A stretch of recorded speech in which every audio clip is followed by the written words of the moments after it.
Yo, what's going on, guys? Welcome back to the Journey Podcast. It's been a second since I've recorded a new episode. I just wanted to take a week-long break to kind of focus on other areas of content, but I'm back.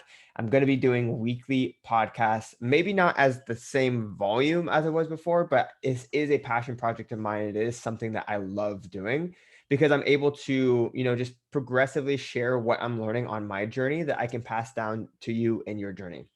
Now, one thing I want to talk about today is actually content and social media. So, one thing I see a lot of coaches doing, which is really great, is sharing a lot of educational content, but they get caught in this rut of always sharing educational content.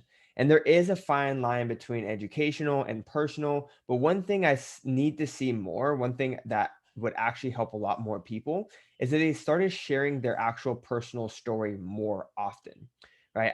I follow fitness coaches all the time. They're posting swipe workouts, they're posting real workouts, they're posting nutrition tips, they're posting education, but I know absolutely nothing about them. And though that education is really important for me to help start taking steps towards my goal, as if, like, imagine if I was the client, like, the education is good stuff to help me take steps closer to the goal, but it doesn't bring me any closer to the coach. And it doesn't like build any sort of relationship because I have no idea who they are. They're literally just like a poster board child, like where there's no personal relationship. And so something I've started doing more recently is just sharing my story, sharing where I came from, sharing my beliefs, sharing my transformation, sharing the things that contributed to this transformations. Hell, I even went as far as to writing a book, right? I wrote a book called Cutting Strings that I put out on Amazon that pretty much just talks about my story. So that way, if anybody ever came across my page or who I was, they can have easy access to understanding a full 360 in-depth look as to who Zach Colburn really is. And what that does is it builds such a strong relationship with my audience that they don't just follow me for the business sense. So they don't just follow me for the education, but they follow me for who I am because, I've built that relationship. So one thing I want you guys to do is start to find a balance between sharing your story and also educating your clients. It should be a good balance of the two. Now, this is different from sharing like your personal life. And like there's certain beliefs that are pretty taboo when you don't want to share. Like if you're talking about politics, you're talking about religion, you're talking about like really controversial stuff like that, it's probably best not to share your beliefs on that online, just because it can hurt your business. And if your business is priority number one, then you're going to want to protect that at all costs. So those kind of stuff you can keep behind closed doors.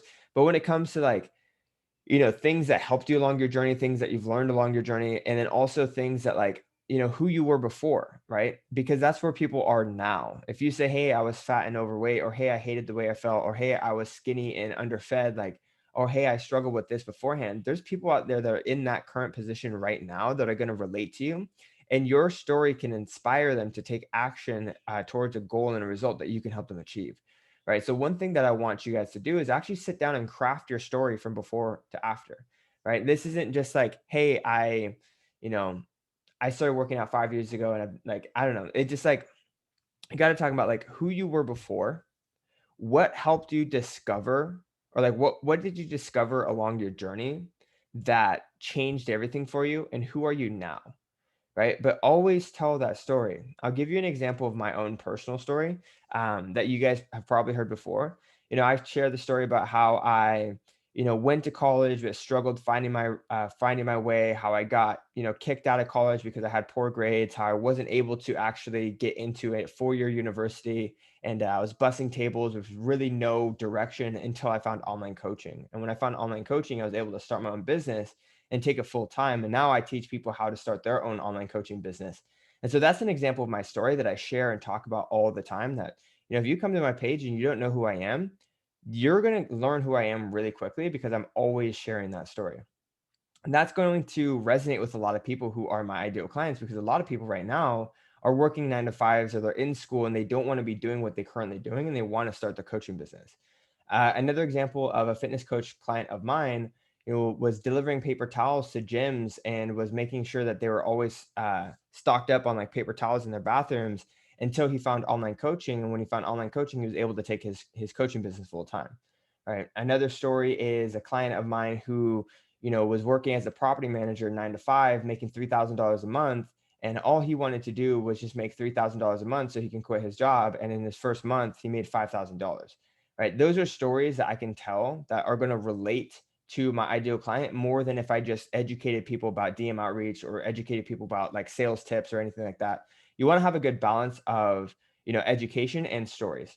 So not just sharing your own story either, but also sharing stories of your clients as well. Those are going to build like super deep relationships with your audience, and it's going to make you stand out because you're going to be having a stronger relationship with that. So with that being said, guys, I want you guys to start sharing your story more often. I would say at least one story post a week of your transformation or a client's transformation. But with that being said, guys, we'll continue in the next episode. Peace.